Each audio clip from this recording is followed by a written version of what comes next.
CBN e a Tecnologia, com Gilberto Sudré.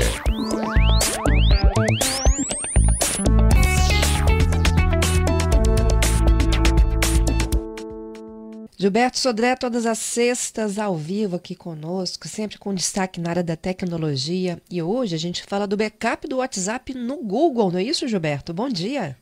Bom dia, Fernanda. Bom dia, ouvintes da CBN. Exatamente, viu, Fernanda? Os backups, aqueles backups que o WhatsApp faz na nuvem, né? Não aqueles que ele faz internamente no celular, mas aqueles que ele faz na nuvem, lá no Google Drive, né?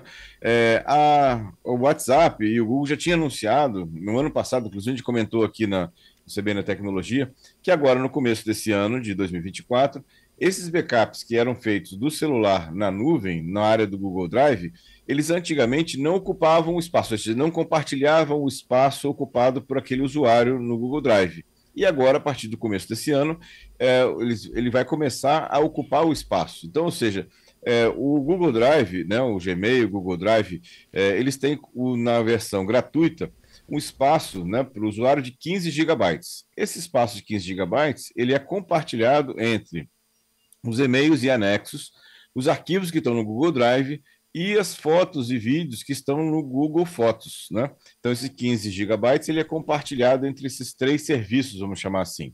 E os backups do WhatsApp, que também ficavam dentro, né, dessa área, né, do Google Drive, não ocupavam, ou seja, não gastavam esses 15 gigabytes de espaço que o usuário tinha na versão gratuita do Google, né, para isso. E agora vão ocupar. E a gente sabe, né, muitas pessoas têm muitos vídeos, muitos textos e muitos áudios, né, e fotos que quando sobe para o espaço do Google Drive, isso pode ocupar um espaço bastante grande, coisa de 4, 5 ou 6 gigabytes nesse caso. E aí temos um problema, porque agora nessa versão, nessa nova situação agora, esse espaço vai ficar bastante apertado nesse caso. Então, primeiro, né? Ou seja, se você deixou habilitado o backup do seu WhatsApp para ser feito no Google Drive, observa, entra lá no Google Drive, no canto na lateral esquerda inferior, tem lá quanto está sendo ocupado do Google Drive, né? E aí vê se esse espaço realmente vai te atender ou não nessa situação. Se não atende, né, nessa situação, você pode, obviamente, desabilitar, né, o backup, né? É uma opção que você tem lá dentro do aplicativo do WhatsApp.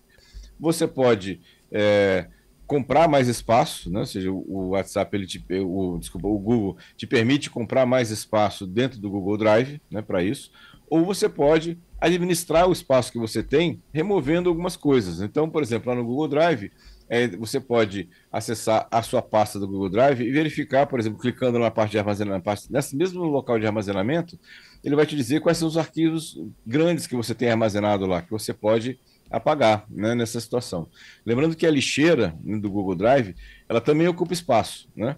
A cada 30 dias ela é limpa, mas até esse processo de limpeza, né, que acontece a cada 30 dias, aqueles arquivos que estão na lixeira do Google Drive ocupam espaço também e podem ocupar o espaço que você tem lá dos 15 GB. Então, é interessante que você também esvazie a lixeira do Google Drive. No caso do Gmail, né, é interessante você olhar também a questão de arquivos anexos muito grandes dentro dos e-mails para isso. E lembrando também que a pasta de spam e lixeira também ocupam espaço lá no Gmail. Então, olha lá o Gmail, né, e olha as pastas lá de lixeira, enviados e spam, porque essas pastas também ocupam espaço. Nessa situação você pode remover. E no caso do Google Fotos, também a mesma situação, né? Você olhar lá as fotos que você tem armazenadas, talvez interessante baixar as fotos que você não usa frequentemente para o seu computador e fazer um backup num HD externo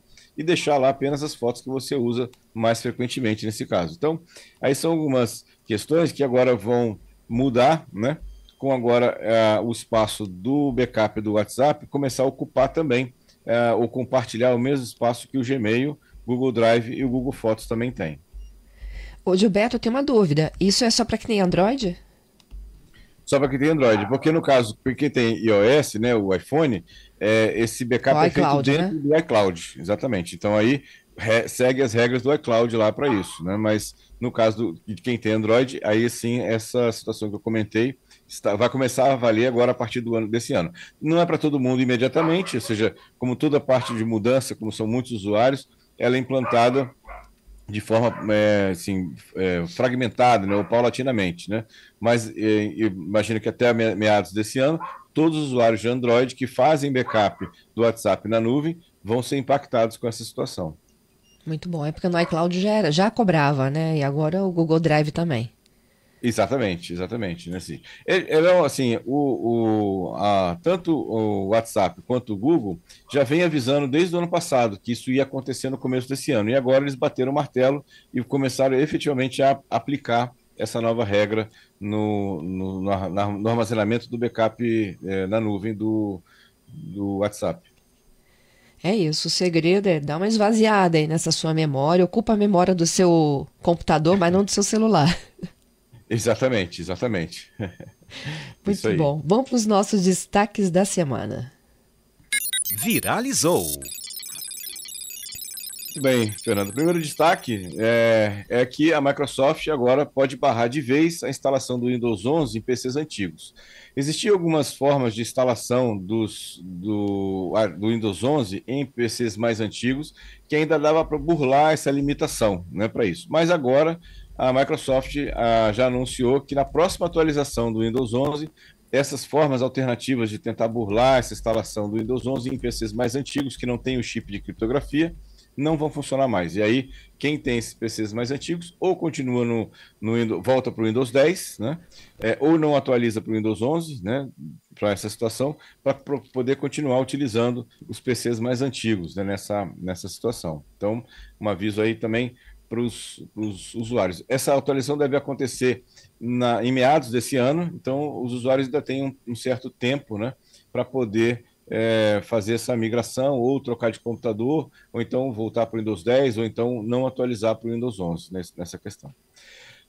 Outra notícia que foi realmente bastante impactante essa semana é que a OpenAI, né, ou seja, aquela mesma desenvolvedora do ChatGPT, lançou, né, um novo serviço, né, na verdade está em beta teste ainda, né, um novo serviço chamado de Sora, né, que é um serviço que você escreve um texto, né, e ele converte esse texto em um vídeo, né, de alta resolução, assim, é impressionante. Na verdade, nós estamos agora numa outra, mudamos de etapa, né, ou de fase, vamos chamar assim, na parte de inteligência artificial. Quem quiser observar, né, dar uma olhada lá, entra no site openai.com/Sora. Existem alguns vídeos, né, já de demonstração nesse site. E tem embaixo do vídeo o texto que gerou o vídeo. Então, veja, você consegue observar lá o que foi escrito, né, qual foi a solicitação que foi feita. São solicitações muito simples, coloquiais, né? E a aplicação do Sora, ele gerou um vídeo completamente do nada, ou seja, baseado simplesmente naquele texto que foi colocado. E os resultados são surpreendentes, surpreendentes mesmo. Assim, você vê como é que é a qualidade, né, das imagens, o detalhe que as imagens têm, e a gente realmente agora mudou de patamar nessa situação de vídeos gerados por inteligência artificial. Eu recomendo quem tiver curiosidade, openai.com/Sora. Sora é Sora, né? Vai lá dar uma olhada, porque realmente é surpreendente a qualidade dos vídeos criados, né, para isso. Ô, E uma última Gilberto, notícia. Oi. não, deixa eu entender aqui. Esse texto, a gente tem que descrever o que a gente quer para a imagem. Por exemplo, inteligência artificial. Eu quero criar um texto de sol nascendo no mar, da praia, da costa. Sim, eu tenho que dizer tudo? Exatamente. Por exemplo, o primeiro vídeo que tem lá no site, né, se eu não me recordo, eu não estou com ele aberto aqui agora, mas fala assim, coloque uma mulher andando na rua com a piso molhado, com neons nas paredes, e tem transeuntes na rua, e ele monta um vídeo exatamente desse texto, e o vídeo é impressionante, assim, a qualidade do vídeo em si. Quem realmente, olhando lá, né, dá para ter uma ideia do nível, né, o potencial que esse tipo de inteligência artificial vai criar. O que eu imagino, né, ou seja, eles estão liberando, né, agora para algumas pessoas essa nova ferramenta, né, que eles imaginam que estão, né, tá quase madura a ferramenta. Eu fico imaginando o que já tem nos laboratórios, né, ainda em teste, né, que vão ser liberados ao longo desse ano. Então, essa é uma coisa, a gente realmente mudou de patamar, né, nessa questão de inteligência artificial. Não é só texto agora o texto pode gerar um vídeo, né? Já tínhamos algumas ferramentas que de texto geravam imagens, ou seja, fotografias, e agora o texto está gerando vídeos de até 1 minuto, né? Realmente bastante surpreendente, né? Essa situação, né? Que legal, adorei isso. Muito, muito bacana mesmo. Eu recomendo dar uma desse para quem quiser, né? Dar uma olhada lá, que vai ficar surpreso. Eu garanto que vai ficar surpreso com o resultado lá desses vídeos para isso. E Ó, o última ouvinte notícia. Max está dizendo, será que daqui a pouco a gente nem vai ter mais professor?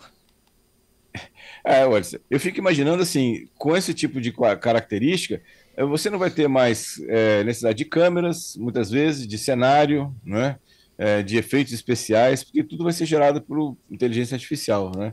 Então vai ser um negócio realmente fora do comum, né? Nessa situação, né? Tem uma outra aqui, olha, o Giovanni. Uhum. A dica dele é para a questão do WhatsApp, ocupando espaço, né, de memória do aparelho. Ele disse que ele botou tudo em conversa temporária de 90 dias. Então, isso é uma questão interessante, ou seja, principalmente em grupos que têm um volume muito grande de mensagens, né? Você colocar aquelas mensagens temporárias ajuda bastante, porque isso vai limpando, né? Vai limpando as mensagens que você não precisa de histórico, né? Quando você precisa de histórico da mensagem, aí não dá para colocar dessa forma. Mas se você não precisa do histórico, são mensagens basicamente do dia a dia, essa questão de mensagens temporárias ajuda bastante, mesmo a você economizar espaço, né? Para isso. Excelente. E por fim? Última notícia da semana que me chamou a atenção, né, é que o Buscapé, né, aquele portal de buscas da internet de produtos, né, nessa situação, notou que esse ano houve um crescimento, né, de buscas por celulares novos exatamente depois do Carnaval, na quarta-feira de cinzas e ontem, quinta-feira, né? Talvez, né, seja por uma questão de celulares roubados ou perdidos no Carnaval, né? Ou seja, mas pelo que eles avaliam, isso é normalmente uma tendência. O ano passado foi a mesma coisa, né? E esse ano também, né? Esse ano teve um aumento de 15%, né, de terça para quarta-feira, de buscas no portal de celulares novos, né? Pessoas querendo comprar celulares novos. O ano passado, inclusive, foi até maior, foi de 23%, né, nessa situação. Talvez seja um reflexo aí das perdas ou roubos de celulares no Carnaval. Então, eles ficaram de analisar um pouco melhor isso aí para ter uma nova visão disso, né? Vou fechando aqui com o Marco Sérgio. Gilberto, essa questão de inteligência artificial na confecção de vídeos, ele diz o seguinte, o risco disso tudo é a tal da fake news, né? E ele cita um caso da Argentina, eu confesso que eu não sei. Qual foi o episódio aí da Argentina? Eu não... Teve outros episódios nos Estados Unidos, né, em outros locais, né, que tiveram, inclusive teve alguns ataques que foram feitos de uma videoconferência totalmente gerada por IA, em que alguns golpistas conseguiram fazer um depósito numa conta de um laranja de milhões, né, nesse caso. Então, ou seja, realmente o nosso ouvinte tem razão, né, nessa questão de fake news com inteligência artificial. Existe uma tentativa de regulação, mas é mais difícil, né, essa situação. E, na verdade, até a Meta, a gente falou na semana passada, a Meta está tentando marcar em algumas imagens geradas por IA que elas são de IA. Para você, quando receber a imagem, você observar uma foto ou um vídeo, você já está identificado que aquela imagem foi gerada por uma inteligência artificial. Mas eu concordo que é bem difícil, viu? Vai ser uma situação bem complicada de identificação de o que é fake news ou o que é uma imagem gerada por IA e o que não é uma imagem verdadeira. Isso. Ele está lembrando aqui que foi nas eleições. Essa é uma grande preocupação esse ano, com certeza, e para os próximos anos também, mas principalmente... Não, que foi nas eleições da Argentina. Eu realmente não me recordo desse caso, talvez um vídeo que foi gerado de algum político lá, eu realmente não me recordo desse evento lá na Argentina. Mas estamos diante da nossa e batendo a porta, né? Exatamente, né? Isso, e essa é uma preocupação real, né, de todo mundo, né? Tanto do TRE, TSE e até dos nós, eleitores também, de observar com detalhes se aquilo realmente é uma questão verdadeira ou se aquilo foi gerado por IA ou alguma manipulação da imagem. Isso. Obrigada, Gilberto. Bom final de semana para você, hein? Obrigado, Fernando. Obrigado aos ouvintes pelas muitas participações. Um excelente final de semana e quarta-feira estamos de volta com mais tecnologia.